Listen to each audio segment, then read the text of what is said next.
오늘은 빛의 열매로 승부하라라는 제목으로 함께 은혜 나누고자 합니다. 여러분, 우리 세계 역사에 보면 영국과 프랑스가 100년 동안 전쟁을 한 경험이 있습니다.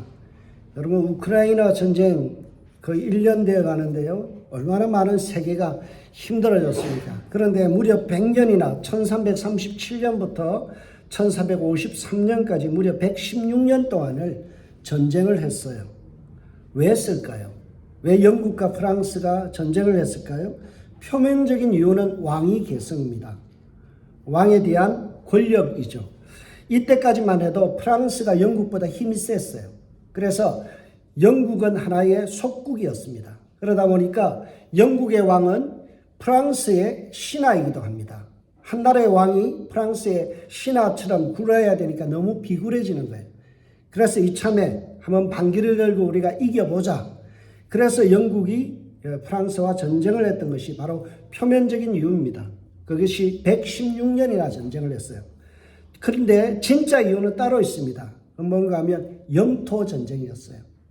왕위 계승에 대한 그러한 전쟁도 되지만 사실은 영토 하나를 놓고 116년 동안 서로가 양보하지 않고 싸웠던 것이 바로 그 이유입니다.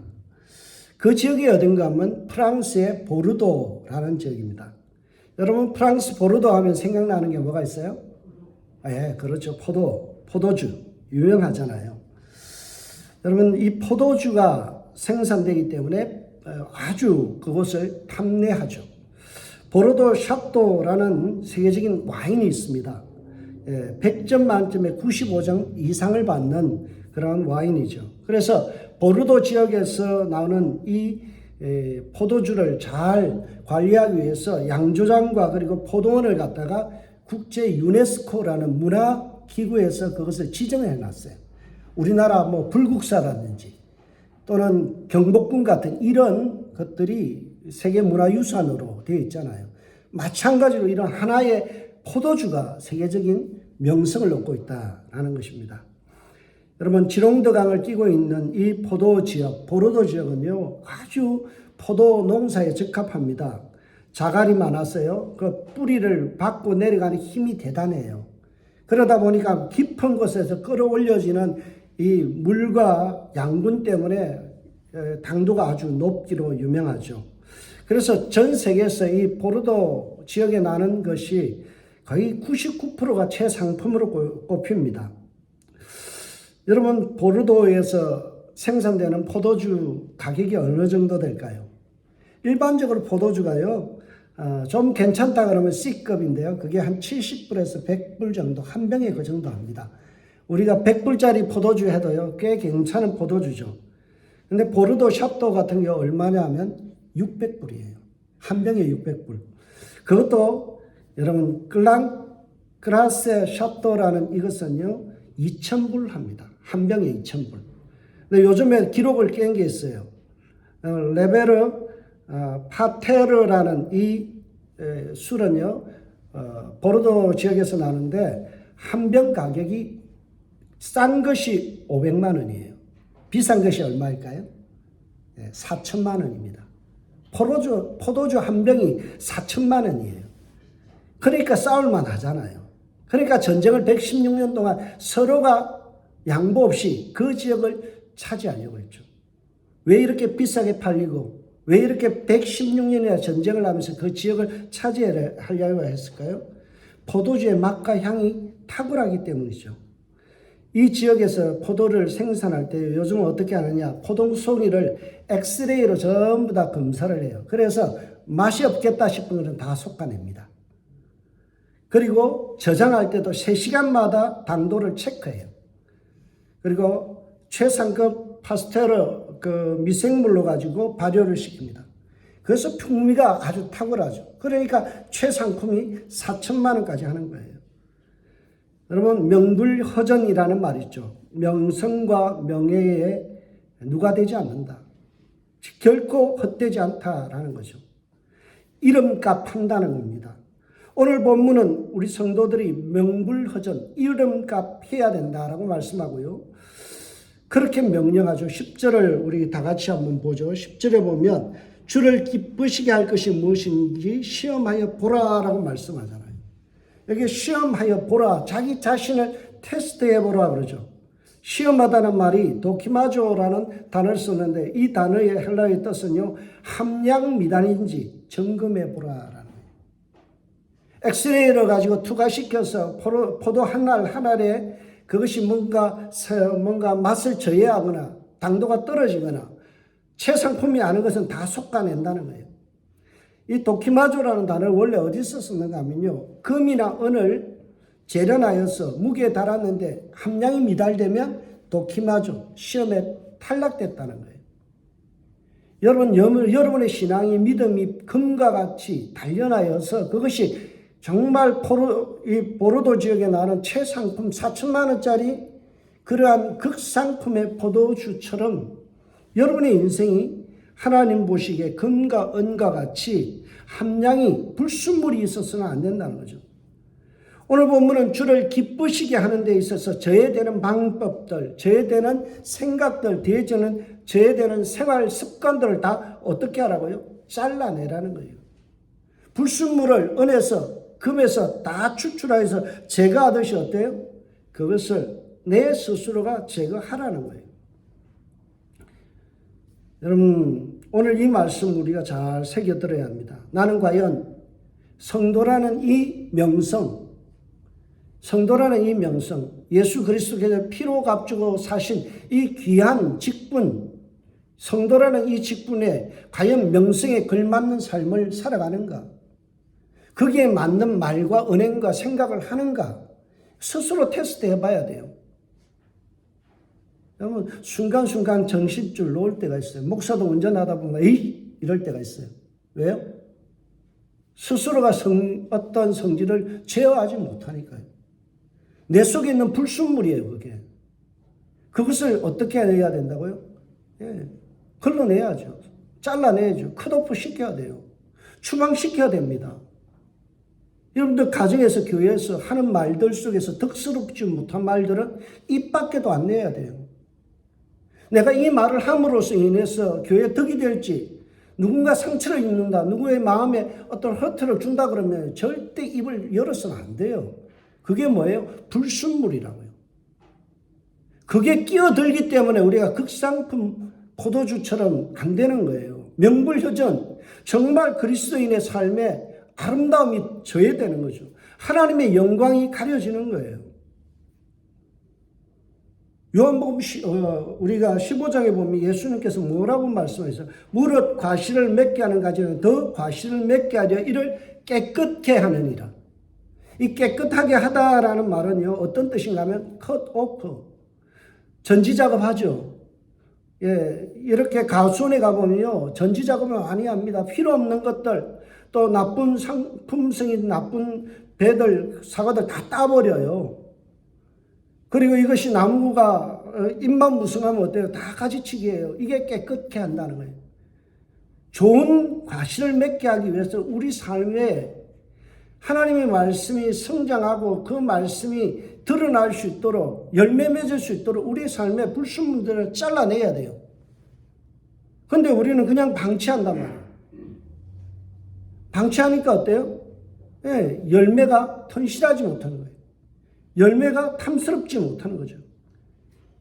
여러분을 보면서 성도가 저 사람같이 예수 믿으면 좋겠다, 이런 말을 들어야 된다는 거죠. 저 사람처럼 말할 수 있는 교양이 있으면 좋겠다. 어떻게 저렇게 말하는 것이 너무 예쁠까? 말하는 것마다 저렇게 덕스러울까? 어떻게 제 생각이 저렇게 깊을까? 이것을 드러나야 되는데 그것이 드러나지 않는다면 어때요? 우리의 삶의 불순물들, 쓸데없이 자라고 있는 이러한 욕심들과 성질들을 다 잘라내요. 그 성질들을 잘라내지 않으면 어때요? 우리 속에서 드러나는 어떤 그리스도의 향기가 줄어들 수밖에 없고 열매들이 탐스럽지 못하죠. 여러분, 그리스도 안에서 살아가면서 우리에게 빛의 열매가 드러난다면 여러분들이 분명히 그리스도 예수 안에 있는 거예요. 근데 우리의 삶 속에 빛의 열매가 드러나지 않으면 어때요? 우리의 삶이 지금 누구에게 영향을 받아요? 사단 마귀에게 지금 끌려가고 있다는 거예요. 내 생각과 말과 행동이 끊임없이 하루하루 나는 끌려가는 거예요. 여과 없이 끌려가는 거예요. 생활의 패턴을 한번 보세요. 어때요? 토요일 날 막 저녁 늦게까지 뭐 TV 보고 놀 거 다 놓고 나면 주일날 어때요? 피곤해서 집중이 안 돼요, 주일날. 그럼 어때요? 말씀의 은혜가 줄어들죠. 어떻게 할까요? 내 삶을 잘라내야 돼요. 10시가 되면 무조건 주일날, 토요일날 저녁 10시 되면요. 무슨 일일 수도 지침을 해야 돼요. 그게 내 삶의 불순물을 제거하는 거예요. 성경은 뭐라고 말씀해요? 단호하게 말씀합니다. 그 사람의 삶의 열매를 보면 그 사람을 알지니. 여러분, 말로 하는 게 신앙이 아니에요. 삶으로 살아내는 게 신앙이에요. 그래서 신앙은 생활입니다. 신앙생활 잘하세요 그러죠. 그러니까 신앙에는 뭐가 돼요? 생활이 따라가야 된다. 근데 문제는 뭔가요? 오늘날 그리스도인의 삶의 문제는 삶은 없이 말만 있다는 거예요. 지적질은 있는데 자기가 먼저 실천 안 해요. 누구에게 요구는 많은데 어때요? 내가 그만큼의 헌신을 안 해요. 그러니까 어때요? 예수쟁이들 말만 많아. 쓸데없는 말은 왜 그렇게 많은지 그러죠. 우리의 삶에서 그 사람의 열매를 보면, 삶의 열매를 보면 뭘로 알 수 있다고요? 그 사람의 신앙의 깊이를 안다고요. 열매로 그 나무를 알지. 여러분, 이거 잊지 마세요. 우리의 삶의 열매가 어떠해야 될까요? 오늘 본문은 성도들에게 있어야 될 꼭 3가지 열매를 이야기합니다. 내가 이것을 가지고 여러분들을 한번 스스로가 테스트해 보세요. 첫 번째 기준이 뭔가요? 빛의 열매지 3가지. 오늘 8절과 9절에 보면 주 안에서 너희는 빛이라, 빛의 자녀처럼 행하라. 행동해야 되는데 뭘 어떻게 행동하라고요? 빛의 열매는 착함과 의로움과 진실합니다. 이 3가지를 가지고 여러분을 테스트하세요. 여러분, 첫 번째로 이야기한 게 착해야 돼요. 성도는 착해야 돼요. 착하다라는 말이 아가토스네라는 단어를 썼는데, 이 말은요 갈라디아서 5장 22절에 성령의 열매에 나오죠. 사랑과 희락과 화평과 양선과 충성과 양선과 온유와 절제. 거기 보면 양선, 굿니스, 뭐예요? 선함이에요. 굿, 뭐 좋다. 여러분, 성도는 어때요? 만나면 참 좋아. 저 사람 참 좋아. 이 평가가 나야 돼요. 만나기 싫어. 그러면 안 된다니까요. 보고 또 봤는데 또 헤어지면 또 보고 싶은 사람. 왜요? 좋기 때문에. 그게 성도예요. 예수 믿는 사람은요 착해야 돼요. 그런데 이 양선이라는 말은요 어질다, 착하다라는 말이 합성된 거예요. 어질을 해야 돼요. 제가 좀 이 부분이 약해요. 뭐라 턱 찌르면요 팍 성질이 돋아요. 특히 당뇨가 떨어질 때는 더 그렇습니다. 당이 떨어지는 날은요 옆에서 뭔가 조금 밥을 늦게 주면요 아내에게 막 핀잔을 요. 하는 것마다 사사건건 시비예요. 사사건건 어때요? 어질지를 못해요. 사나워요. 여러분, 이 성질머리 고쳐야 돼요. 이거 고치지 않으면 뭐예요? 착한 열매가 없는 거예요. 여러분, 착하다, 어질다의 반대는요 사납다라예요. 반대로 착하다는 반대는 뭐예요? 못됐다는 거예요. 여러분, 성도들 참 못된 사람이 있어요. 말을 해도 못되게 하는 사람이 있고요. 어떻게 보면요 대화할 때도 참 어떤 부분에서 못된 사람들이 있어요. 예수를 믿어도 어떻게 그렇게 못됐는지요. 참 보면 아픈 사람 이렇게 보면요 정말 아프고 힘든 분, 목사님들 중에도 그런 분 있거든요. 그런 분들 보면 불쌍히 여기고 천히 여겨야 되는데 원칙만 막 이야기해요. 참 못됐어요. 보면 사람을 불쌍히 여김이 없어요. 긍휼히 여김이 없어요. 그냥 못돼 처먹었어요. 그래서 제가 보면 참 한마디씩 해주고 싶어요. 여러분, 예수 믿는다는 것은요 그리스도 안에서 인격이 변하는 거예요. 그것을 성화라고 이야기하죠. 우리는 성화되어 가는 과정이에요. 매일마다 우리의 삶에 착함이 예수 그리스도처럼 착해야 돼요. 예수 그리스도는 배고픈 사람들 보면 먹이셨어요. 병자와 가난한 자와 죄인의 친구가 되시고 그분들과 함께 해주셨어요. 슬픔은 당한 자들 보면 어떻게 했어요? 마음이 애잔해졌어요. 불쌍히 여기셨어요. 긍휼히 여기셨죠. 이게 착함이에요. 여러분, 예수 믿으면서 점점 나이 먹으면서 사나워지고 못돼지고 그래서는 안 돼요. 예수를 믿는다는 것은 예수의 그 인격을 닮아서 매일마다 믿은 이후의 삶이 성화로 나아가는 거예요. 어제보다는 오늘, 오늘보다는 내일이 더 착해지는 인생 되길 주의 이름으로 축복합니다. 늘 제가 기도하는 말이 있어요. 주님, 요강단지같이 냄새나는 내 인격이 하나님 나라의 금그릇 되게 해주십시오. 늘 냄새가 나요.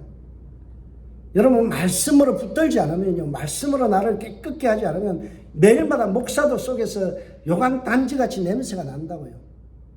그 냄새 나는 인격이요, 예수 그리스도의 성령에 의해서 기도와 말씀 속에서 깨끗게 되는 거예요. 그렇지 되지 않으면요, 우리는 뭐예요? 주님 앞에 섰을 때 너 뭐 하다 왔냐? 왜 이렇게 추한 모습으로 왔냐? 어떻게 그렇게 냄새 나는 인격 가지고 왔냐? 주님 그러실 거예요. 여러분, 초대교회는요, 어떤 사람을 감독으로 세웠어요? 목사를 세웠어요? 디도스 1장 8절에 보면 착한 사람이라고 했어요. 교회 지도자가 되는 데 있어서요, 못된 먹은 사람은요, 절대 지도자 되면 안 돼요. 사람 자체가 착해야 돼요. 유순해야 돼요. 사나우면 안 돼요. 못되면 안 돼요. 여러분, 그래서 나그네를 대접하며 선행을 좋아하는 선행을 좋아하는 사람을 감독으로 세우라 했어요. 그래서 우리가 안디옥 교회에 누가 있어야 대표적인 사람? 바나바를 설명할 때 뭐라고 사도행전 11장 24절 뭐라고 말씀합니까? 그는 착한 사람이라. 그는 착한 사람이라. 여러분, 주위의 사람들이 나를 볼 때 참 저 사람 착하다. 법으로도 잘 것 같다. 어떻게 저렇게 사람이 착하냐? 여러분, 바나바 같은 우리 성도님들 되실 주의 이름으로 축복합니다. 그래서 우리가 주님 앞에 맺어야 될 열매는요, 그리스도 예수를 믿은 이후에 내 인격이 성화로 말미암아 착해가는 거예요. 집에 가서 성질 부리는 남편, 아내들에게요, 오늘 말씀하세요. 1번 착함이에요. 서로 착해집시다. 아멘. 예. 두 번째 오늘 우리가 맺어야 될 명불허전의 열매는 뭐예요? 의로움이에요. 여러분, 디카이오스네라는 이 단어는요, 의롭다라고 번역하면 안 돼요. 정확하게 번역하면 의무를 다하다, 그런 뜻이에요. 의무를 다하다. 하나님과 사람 앞에서 내가 해야 될 의무가 있죠. 그래서 에베소서에 보면 아내들이요, 남편들이요, 그 다음에 여기에 보면 뭐 종들아, 자녀들아, 그러면서 뭘 이야기해요? 내 부모를 그리스도 예수 안에서 부모를 공경해라. 이것이 마땅하다. 그게 의무예요. 자녀는 부모를 공경해야 돼요. 이게 의무예요. 부모는 어떻게 해요? 자녀를 사랑해야 돼요. 속을 썩여도 끝까지 품고 기도해야 돼요. 이게 뭡니까? 의무예요. 여러분, 남편의 의무가 있죠. 아내의 의무가 있어요. 성도의 의무가 있어요. 하나님 앞에서 말씀을 묵상하고 하나님께 기도하는 것이 첫 번째 의무예요.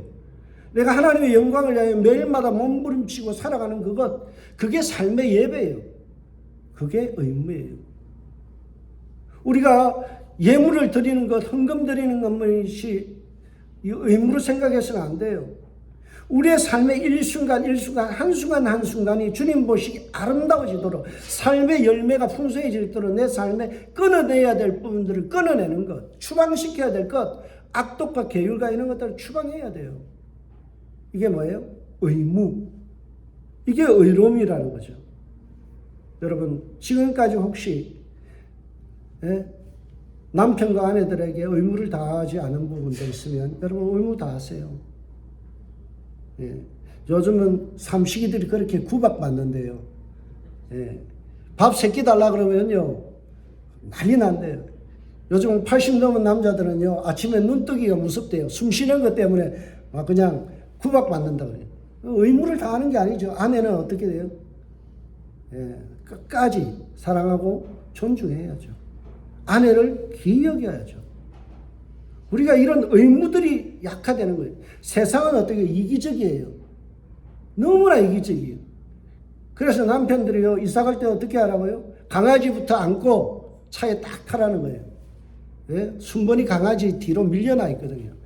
남편은 버리고 가도 아내는, 강아지는 끼고 간다는 거예요. 강아지 딱 끼고 있으면 받을 일이 없다 그래요. 여러분, 이 정도로 각박한 세상이에요. 이처럼 아내와 남편에 대한 의무를 다하지 않으려고 그래요. 그러니까 어때요?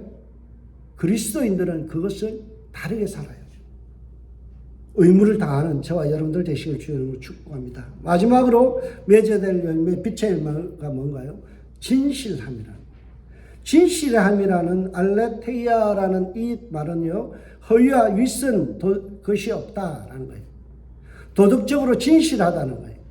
근데 이것은 참과 거짓이 구분되는 것뿐만이 아니라 참된 것을 행하고 거짓된 것을 멈출 수 있는 용기까지를 포함하는 거예요. 내가 분별하는 선이 아니야. 아, 저거 착하다, 저거 좋다, 나쁘다를 분별하는 게 아니라 그 착하다라고 생각되면 그것을 행하는 것. 그 용기까지가 뭐라고요? 여기서 이야기하는 진실이에요. 진실에 대해서 아주 적절한 성경 구절이 있습니다. 요한일서 3장 18절 말씀이에요. 자녀들아, 우리가 말과 혀로만 사랑하지 말고 행함과 진실함으로 하자. 거짓된 사랑은 말뿐이에요. 근데 어떨까요? 말과 혀로만 사랑하지 말고 진짜 사랑하라는 거예요. 어떻게 해요? 행함과 진실함, 행함, 행동으로 보여주는 거예요. 이게 진실한 거예요. 사람이 어떤 것이 부정하다라는 것을 아는 것은요, 진실한 게 아니에요. 그것이 부정하다 싶으면 그것을 버리고 삶의 태도를 바꾸는 걸 뭐라고요? 회개. 회개의 뜻을 잘 알아야 돼요. 많은 사람은 회자만 하고요, 개를 안 해요. 뉘우칠 회예요. 개는 뭐예요? 고칠 개예요. 많은 사람은 뉘우쳐요. 기도 시간에 막 울어요. 펑펑 울어요. 하나님, 나 잘못했어요. 그거는 회자까지만 한 거예요. 개는 뭐예요? 개는 고치는 거예요. 하나님, 이거 잘못됐습니다. 그러면 이제는 내 삶을 고치겠습니다. 고쳐서 살아내는 것, 이게 회개예요. 한국 교회는요, 맨날 회개하라 그러면 회까지만 하고 개는 진행이 안 돼요. 그러니까 맨날 회개한다 그러면 주일날 부흥회할 때 눈물만 막 흘리고 감정적인 동요는 있는데 뭐가 없어요? 삶의 변화가 없는 거예요. 그건 회개 아니에요. 많은 분들이 회개를 착각하니까 회개까지 이루지를 못하는 겁니다. 여러분, 우리의 삶의 이 세 가지예요. 착함과 어른과 진실함. 이 세 가지로 여러분들 승부할 수 있는, 그래서 명불허전, 보르도 샤토와 같은 명품의 인생 되시길 주님으로 축복합니다. 여러분, 그러기 위해서는 우리의 삶이 달라져야 돼요. 이 빛의 열매가 없으면요, 실패자예요. 이사야 선지자는 이사야 5장에 뭐라고 말씀해요? 극상품 포도나무를 심었더니 너희들이 덜 포도 열매를 맺었도다. 이스라엘 백성들을 향하여 하나님이 하신 질책이에요. 품종 좋은 그리스도의 나무를 심었는데, 포도나무를 심었더니 기껏 내는 것은 들포도같이 열매가 부실한 걸 내놓더라는 거죠. 여러분, 성경에 보면 무화과나무가 마른 것이 나오죠. 왜 말랐어요? 열매가 없어서. 파괴라는 첫 열매, 아주 보잘것없는 열매조차도 없더라는 거예요. 잎사귀만 무성한 거예요. 내 신앙이 그런 거 아닌가? 말은 번지르하고 행동은 어떤 부분에서 보면 폼나게 하는데, 예수 믿는 것 같이 말은 하는데 실질적으로 삶의 선함과 그리고 의무와 그리고 진실함은 없어요. 여러분, 성도는 늘 뭔가 삶 속에서 극상품 열매를 맺도록 우리의 삶을 자꾸만 잘라내야 돼요. 추방시켜야 돼요. 제가 좋아하는 말 중에 낭중지추라는 말이 있습니다. 그게 뭔가 하면 주머니 속에 있는 송곳이라는 뜻이에요. 여러분, 주머니 속에 송곳 집어넣으면 어떻게 해요? 바지를 뚫고 나오는 거예요, 송곳은. 예리함이라는 것은, 탁월함이라는 것은 감출 수 없다는 거예요. 여러분, 딱 만나서요, 5분만 대화해보면 저 사람의 영성과 그 다음에 인격과 모든 것이 다 드러나요. 왜요? 말에서, 태도에서, 표정에서. 딱 5분만 여러분들 말해보면요. 한마디로 그 씨름에서 삿바싸움에서요. 딱 삿바만 잡아보면 아, 이 사람 넘길 수 있겠구나 없겠구나가 판단이 서는 거예요. 여러분 5분 안에 여러분 결판 나요. 아, 저 사람 권사감이구나. 저 사람 장로감이구나. 저 사람 목사 같네. 5분이면 딱 이야기해보면요. 실망을 주거나 감동을 주거나 둘 중에 하나예요. 여러분 첫인상이요. 보통 90초 안에 결정이 돼요. 처음 만났을 때 인상 90초 안에 끝내는 그게 가는 데는요. 30년 가요. 첫 인상에서 나쁘다 싶으면요. 그거 고치는 거 참 쉽지 않아요. 첫 마디, 첫 생각 잘 해야 돼요. 다니엘이 그랬죠. 잠시 왕이 부르면 목도하고 하나님 앞에 나아갔던 것. 여러분 순간순간 우리가 어떻게 해야 될까요? 하나님 앞에서 타인을 만날 때, 사람을 만날 때 어떻게 대화를 시작해야 될지 하나님께 지혜를 구해야 돼요. 그렇지 않아도 내가 무작정 말을 하다 보면요. 내 말에 걸려 넘어지는 거예요. 여러분 빌립보서 2장 15절에 바울은 우리에게 이런 말씀합니다. 너희가 흠이 없고 순전하여 어그러지고 거스리는 세대 가운데서 하나님의 흠 없는 자녀로 세상에서 그들 가운데서 빛들로 나타내라. 어그러진 세상 속에서 너희들이 빛들로 나타내라. 변별력 있고 낭주치추의 그런 모습으로 뭔가 탁월하고 뭔가 다른 모습을 세상에 보여주라는 거예요. 예수 믿는데 그게 안 나타난다. 그러면 정말 주님 앞에 기도해야 돼요. 하나님 내 인격 좀 고쳐주세요. 왜 예수 믿는 내가 말씀을 전하는 목사의 삶에서 왜 예수 믿는 향기가 안 날까요? 왜 사람들이 나를 갖다가 불신자로 볼까요? 목사를 만났는데도 왜 당신 목사입니까? 라는 말을 안 할까요? 고민되잖아요. 기도해야죠. 하나님 내 말에서, 내 인격에서, 내 표정에서 목사 같은 풍미가 나타나게 해주십시오. 이게 돼야 돼요. 여러분 오늘 말씀 흠 없는 자녀로 세상에서 빛들로 나타내라. 이 명령이에요. 여러분 우리의 성도는 세상을 향하여 한마디로 훈장 같은 역할을 해야 됩니다. 훈장이 하는 게 뭐예요? 잘못된 해석들을 바로 잡아주는 거죠. 그를 가르쳐 주는 거예요. 이게 훈장이잖아요. 우리는 착함과 의로움과 진실함이라는 이 기준을 가지고 세상 사람들에게 뭘 보여줘야 돼요? 빛들로서 이렇게 살아가는 거야. 인생은 이렇게 사는 거야. 신앙은 이렇게 하는 거야. 라고 훈장질을 해야 돼요. 디도서 1장 12절과 13절에 보면 거짓말쟁이와 게으름뱅이를 엄히 꾸짖어라 라고 말씀하죠. 무엇으로요? 내 삶으로. 내 삶으로 거짓말쟁이와 게으름뱅이를 어떻게 해요? 꾸짖어라. 맨날 게으른 사람이 있어요. 아무것도 안 하고 핑계만 대는 사람이 있죠. 그 사람 앞에서 저렇게 열심히 살아가는 모습 보여주면서 뭐예요? 아, 그리스도인은 저렇게 열심히 사는구나. 여러분 우리가 새마을 운동할 때 한참 한국을 강타했던 그런 하나의 무브먼트가 있죠. 그 김용기 장로님이 했던. 그분이 늘 그러잖아요. 조국아 안심하라. 내가 기도하고 있다.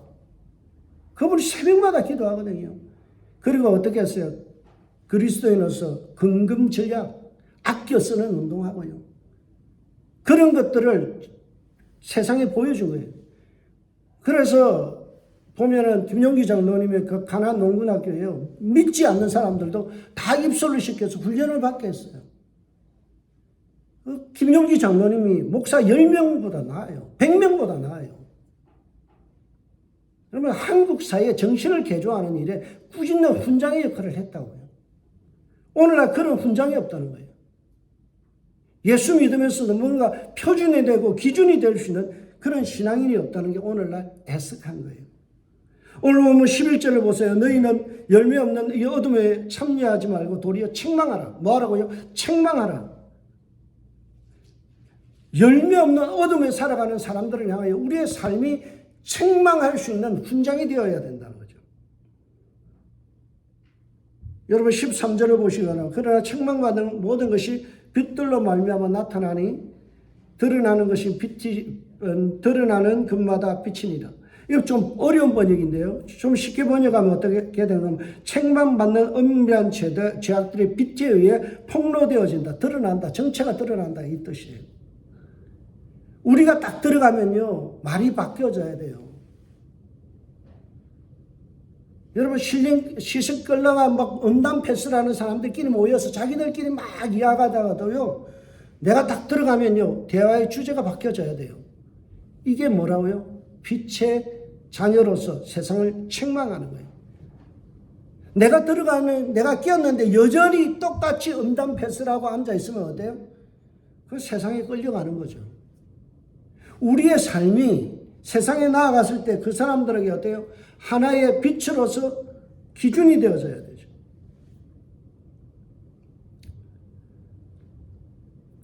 저와 여러분들이 훈장 같은 인생이 되어야 돼요. 여러분 거리의 성자 방해인 선생님이라는 분이 있어요. 방해인 선생님은요 24세기의 요절한 그리스도인입니다. 그녀가 한국 기독교와 세계에 던진 충격은 가히 대단합니다. 우리는 자꾸 손양원 목사님 이런 분들만 생각하죠. 방해인 이 선생님은요 그 당시에 교회가 너무 교권주의와 어떤 물량주의 타락한 모습 때문에 무교의주의로 갔던 김교신 선생님까지도요. 이 김교신 하면 우리 한국에서 알아주는 사상가잖아요. 그분이요. 진짜 그리스도인은 방해인이다 그랬어요. 왜요? 그 사람은 거리에 가서 어려운 사람이 있으면 도와줘요. 불쌍한 사람이 있으면 그냥 지나지 않아요. 나병 환자 한부까지 만져주면서 도왔던 인물이에요. 그 얼굴이 얼마나 모세처럼 빛이 나는지요. 전주 성은교회 담임이었던 배은희 목사님께서 그래요. 하늘이 주신 얼굴 그대로의 사람이다. 하늘이 주신 얼굴 그대로의 사람이다. 여러분 우리 교회인 성도님들이 얼굴에서 빛이 나야 돼요. 예. 저와 여러분들 살면서 얼굴에서 환한 빛이 있어야 돼요. 그 빛이 있어야 돼요. 우리의 삶이 그분들을 세상 사람들을 볼 때, 야, 그 얼굴이 하늘에서 주신 얼굴이다. 주님 닮은 얼굴이다. 확연하게 변별성이 있구나, 차별성이 있는 그리스도인이 되어야 된다. 여러분, 제가 가장 싫어하는 게 그런 말이에요. 그 나물의 그 밥. 세상 사람들이나 예수 믿는 사람이나 뭐가 좀 한 가지라도 달라야 되는데 그게 안 다르면 뭐예요? 그리스도인의 삶에 맛이 안 나는 거죠. 우리는요 착함과 어려움과 진실함의 열매를 맺어서 이 열매 때문에 세상 사람들이 우리를 보면서 저렇게 사는 거구나. 책망과 교훈이 돼야 돼요. 저렇게 예수 믿는 거구나. 참 말을 해도 예쁘게 하네. 어떻게 저러면 덕스럽게 이야기할까? 만나면 기뻐. 하여튼 너무 또 만나고 싶어요.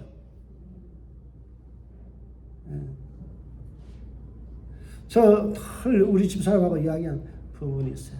우리 이순여 권사님 같은 거. 지금 몸이 아프셔서 못 나오지만요. 이순여 권사님 얼마나 그 얼굴과 모든 모습에서 인자하세요.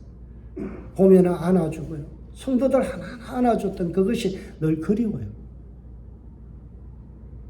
여러분들 우리가 나이가 들어가면서 그런 인생 돼야 돼요. 그런 인생. 세 번째로는요. 우리가 열매를 맺고 그 다른 사람들에게 채찍질하고 훈장질만 하는 것이 아니라 지적질만 하는 것이 아니라 우리가 들어가서 그들의 삶을 변화시켜야 되죠. 오늘 본문을 주석했던 베어라는 신학자는 이런 말을 합니다. 빛의 힘이란 죄악을 드러낼 뿐만이 아니라 침투하여 변화시킨다. 침투하여 변화시킨다. 여러분 빛에는 살균력이 있어요. 빛에는 살균력이 있어요. 빛을 통해서 뭐가 생산돼요? 비타민 D가 생산돼요. 그래서 면역력을 좋게 하죠. 예, 그래서요, 노인들이 보면, 아픈 사람들 보면 햇빛 좋은데 가만히 웅크리고 앉아있잖아요. 햇빛을 쬐는 게 참 좋아요. 여러분, 빛이라는 것은 사람을 치유하는 능력이 있어요. 그래서 예수님은 우리를 보고 세상의 빛이다 라고 말씀해요. 이 말을 다르게 저희 해석하면 너희는 세상의 치유자다 이런 말이에요. 너희는 훈장질만 하고 지적질만 하는 사람이 아니라 그 틀려먹은 인생을 고쳐주는 치유자가 되어야 된다는 거예요. 오늘 14절 본문 보세요. 그러므로 이르기를 잠자는 자에 깨어서 죽은 자들 가운데서 일어나라. 그리스도께서 너희에게 비추셨느니라. 예수 그리스도가 비추니까 어때요? 죽은 자도 일어났다는 거예요. 죽은 영혼이 살아있는 영혼으로 변화되고요. 그의 인생이 달라지잖아요. 예수 그리스도가 빛이시기 때문에 그분이 들어가는 곳마다 치유의 역사가 일어났다고요. 우리는 작은 예수입니다. 우리는 예수 믿는 사람이에요. 그러면 어떨까요? 우리가 들어가는 곳마다 무슨 역사가 일어나야 돼요? 신유의 역사가 일어나야 되는 거예요. 변화의 역사가 일어나야 돼요. 우리 교단에 사준 복음이 있죠. 예, 중생 거듭나야 돼요. 예수 믿어서 본어게인 크리스찬 거듭난 성도 돼야 돼요. 그러면 뭐 해야 돼요? 성결. 아까 이야기했죠. 착함과 어려움과 진실함에 성화의 과정을 겪어야 돼요. 성화의 열매가 있어야 돼요. 세 번째가 뭡니까? 바로 신유. 영육 간의 치유함을 받고 내가 치유자가 돼야 돼요. 마지막에 뭐예요? 재림. 예수님 오시는 날 그날까지 뭐예요? 우리 이 신앙 붙들고 가는 겁니다. 이게 성결교회의 표준이에요. 성결교회의 정체성이 뭐예요? 거듭난 성도는 성화되어야 된다. 삶이 바뀌어야 된다. 바뀐 삶을 가지고 세상에 나아가서 치유자가 되어야 된다. 그리고 뭐예요? 주님 오시는 그날까지 우리는 이 신앙 버리지 않는다는 거예요. 여러분, 세상의 빛으로 부름받았습니다. 우리가 나가는 곳마다 가정이 치유돼야 돼요. 나 때문에 가정이 병들고 나 때문에 가정이 싸움이 일어나고 나 때문에 교회가 분열되면요, 그 사람은 빛이 아니에요. 예, 이거는 솎아내야 돼요. 여러분 잘 들으세요. 이거는 가지치기 해야 돼요. 왜요? 다른 사람들까지도 썩게 만들어요. 여러분 사과가 하나, 골문 사과를 옆에 놔둬보세요. 사과 전체가 어때요? 다 골마 들어가요. 곰기 시작할 때 그건 따로 내놨어요.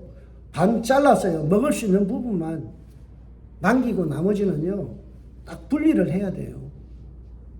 우리의 삶에서 우리의 삶이 변화와 성숙으로 나가서 그들의 삶을 치유하고 회복시키는 삶이 되어져야 되는 거죠. 여러분, 나 때문에 가정이 치유돼야 돼요. 아직도 가정 속에서 용서 못한 사람이 있으면요, 그 사람 그리스도인이라고 말할 수 없어요. 아직도 형제간들 속에서 서로 원망과 시비를 가지고 싸움짓 하고 있으면 그 그리스도의 자격 없는 거예요.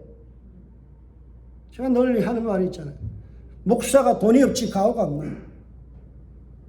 여러분, 목사라는 직책에서는요, 돈 때문에 사람하고 원수 맺으면 안 돼요. 하나님 앞에 갔을 때는 황금길을 걸어갈 사람들이에요. 황금은 짓밟고 댕겨야 될 존재지, 내가 다스리고 지배하고 살 존재지 떠받들고 살 존재가 아니에요. 물질 때문에, 유산 때문에 서로 싸움질 하지 마세요. 내가 좀 더 갖겠다고 치고받고 하면서 예수 믿어도 형제들끼리 얼굴 안 보는 가정들이 들어있어요. 참 못된 사람들이에요. 착하지를 못해요. 어질지를 못해요. 여러분, 손해보는 인생 사세요. 네가 좀 더 가져라. 애따 먹고 떨어져라. 다 줘버리세요. 하나님께서 내 인생을 축복하시면요, 그보다 더 큰 은혜가 있습니다. 제가 어제 이사하면서 우리 장로님 그런 말씀하시죠. 이민 보따리 몇 개 들고 온 사람이 이렇게 짐이 늘었네요. 그래요. 여러분, 이민 올 때 가방 몇 개 들고 오셨어요? 근데 지금의 삶은 어떠세요? 한국에 있는 재산 팔아고 오셨어요? 아니에요. 다들 힘들게 해도 하나님께서 여기까지 인도해 주셨고요. 먹고 살게 해주시고 풍족하게 해 주셨어요. 내 삶의 열매가 그렇게 드러났잖아요. 실험해 봤잖아요. 내 삶을 통해서 하나님이 어떻게 역사하시는지 여러분들 감정할 수 있잖아요. 그런데 왜 물질 때문에 형제하고 싸움해요? 왜 감정 싸움에서 서로 말 한마디 때문에 상처받아서 서로 형제들끼리 아웅다웅할 거예요? 예수 믿으면 그런 것들 다 청산해야 돼요. 잘라내야 돼요. 사랑하고 포용하고 나 때문에 사람들이 은혜 받고 축복의 통로가 돼서 사람들이 치유가 돼야죠. 그래서 당신의 얼굴을 보니 하나님을 보는 것 같다. 그런 표현들이 나와야 되는 거예요. 어그러진 세상 속에서, 불법이 성행하는 세상 속에서 여러분의 인생이 신호등이 되세요. 가야 되는지 말아야 되는지 기준이 되어서 불을 밝혀줘야죠. 뭐가 함량미단인지를 우리의 삶을 통해서 보여주는 거예요. 아, 저렇게 순금의 인생을 살아가는구나. 한 병에 4천만 원짜리 그 보르도 지역에서 나는 그 극상품의 포도주와 같은 내 인생이 정말 탐스러운 그런 인생이 돼요. 여러분, 이 앞에 만약에 이 4천만 원짜리 포도주를 놔두고요, 포도 한 병을 놔두고 여러분 가져갈 사람 가져가세요 하면 별대같이 나올 거예요. 탐나니까. 여러분의 인생이 이 앞에 있는데요, 여러분을 세워놓고 사람들이 볼 때, 아, 저 사람 사돈 맺고 싶다. 저 사람 정말 내가 가까이 두고 싶다. 저 사람 나의 인생의 멘토로 삼고 싶다. 이게 돼야죠. 이런 인생을 살아가야 명품의 인생이에요. 그러면 주님 앞에 갔을 때 뭐라고 말씀하실까요? 착하고 충성된 종아, 내가 작은 일에 충성하였음에 하늘의 상이 크다. 많은 것들을 내게 갚아주리라. 여러분, 우리가 늘 믿음 안에서 살아갈 때 우리의 영향력이 리더십이에요. 제가 경주 최부자를 참 좋아하는데요. 영남대학을 갔다가 사실은 그분이 희사를 한 거 아니에요. 나라에다가. 그분이 한 말이 있어요. 금방 40리 안에 굶어 죽는 사람이 없게 하라. 여러분, 우리 가정 때문에 40리 안에는 전부 다 굶어 죽는 사람 없게 하라. 그래서 아침마다 죽을 수고 해서 배고픈 거지든 누구든지 와서 다 먹고 갔어요. 우리 한국에서 400년 동안 부자로서 살아온 집안이 경주 최부자예요. 그런데 진사 이상 벼슬 하지 마라. 세상에 출세하려고 하지 마라. 그리고 모든 것에서 다 나눠라. 우리가 가질 수 있는 건 한 10분의 1밖에 안 된다. 나머지 10분의 9는 다 우리의 금방 40리 안에 있는 사람들 다 먹이 살리라. 여러분, 제가 엊그제요, 제 제자에게 그 이야기 해줬어요. 선교한다, 왜 선교한다, 작은 교회가 그래서 정신 차려라. 그게 중요한 게 아니다. 너 교회로부터 반경 50m 있는 사람들 다 예수 믿게 하고 50m 있는 안에 어떤 소년 가장들 도와라. 배고파서 밥 먹는 사람 도시락 싸다 줘라. 구제사역부터 해라. 이것이 먼저 돼야 우리가 주위에 있는 사람들에게 선함과 착함과 의로움으로서 맛있는 인생을 살아줄 때 많은 사람들이 너희 교회에 기대할 것이다. 제가 선배이자 또 우리 교단 멘토로서 내 제자에게 해줬던 말이 그거예요. 성도들 데리고 필리핀으로 선교 간다. 그 돈 전부 다 주의를 한번 베풀어 봐라. 얼마나 많은 사람들이 예수의 향기에 취하겠느냐. 여러분, 우리의 삶이 좀 달라지길 주의로 축복합니다. 믿음 안에서 등대와 같이 빛을 발하는 저와 여러분들 되셔서 방향을 잃고 살아가는 사람들에게 안전한 항구로 인도하고 인생을 치유해주는 치유자의 삶을 살아가는 저와 여러분들, 그리고 은샘교회 되실 주의 이름으로 축복합니다. 기도하겠습니다.